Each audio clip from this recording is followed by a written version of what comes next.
ಹೆಸರು ಗುರು ಅಂತ. ಇಲ್ಲಿ ಇರುವಂತ ಪ್ಲೇಸ್ ಹಾಸ್ಪಿಟಲ್ ಇರುವಂತ ಪ್ಲೇಸ್ ಶ್ರೀ ವಡಕರಾಯ ದೇವಸ್ಥಾನ. ಇಲ್ಲಿ ಇರುವಂತ ಪ್ಲೇಸ್ ಚೆನ್ನಾಗಿದೆ. ಪ್ಲೇಸ್ ನೀವು ನೋಡುವಂತ ಸ್ಥಳ. ಇಲ್ಲಿ ಏನೇನಿದೆ ಅಂತ ನಿಮಗೆ ತೋರಿಸ್ತೀನಿ ಬನ್ನಿ ಸ್ನೇಹಿತರೆ.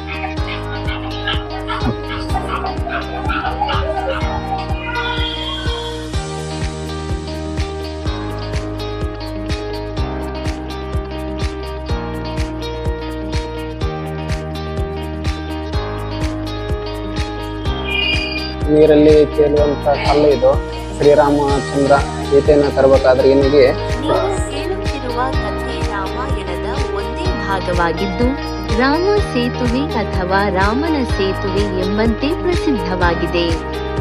ಶ್ರೀರಾಮ ಚರಿತೆಯಲ್ಲಿ ಶ್ರೀಲಂಕಾದಲ್ಲಿ ಸೀತಾಮಾತೆಯನ್ನು ರಾವಣನಿಂದ ವನವಾಸವನ್ನು ಮುಕ್ತಗೊಳಿಸಲು ವಾನರ ಸೇನೆ ರಾಮನ ಮಾರ್ಗದರ್ಶನದಲ್ಲಿ ಈ ಸೇತುವೆಯನ್ನು ನಿರ್ಮಿಸಿದೆ. ಕಥೆಯ ಪ್ರಕಾರ ಸಮುದ್ರ ದಾಟಲು ಕಷ್ಟವಾಗುತ್ತಿದ್ದಾಗ ರಾಮನು ಸಮುದ್ರ ದೇವನನ್ನು ಪ್ರಾರ್ಥಿಸುತ್ತಾನೆ ಮತ್ತು ಸಮುದ್ರ ದೇವನು ಕಲ್ಲುಗಳನ್ನು ನೀರಿನಲ್ಲಿ ಮುಣಗದಂತೆ ನೋಡಿಕೊಳ್ಳುತ್ತೇನೆ ಎಂದು ಸಮುದ್ರ ದೇವ ತಿಳಿಸುತ್ತಾನೆ. ಹಾಗಾಗಿ ವಾನರ ಸೇನೆ ರಾಮ ಎಂಬ ಹೆಸರು ಬರೆದ ಕಲ್ಲುಗಳನ್ನು ಸಮುದ್ರದಲ್ಲಿ ಹಾಕಿ ಸೇತುವೆಯನ್ನು ನಿರ್ಮಿಸುತ್ತಾರೆ.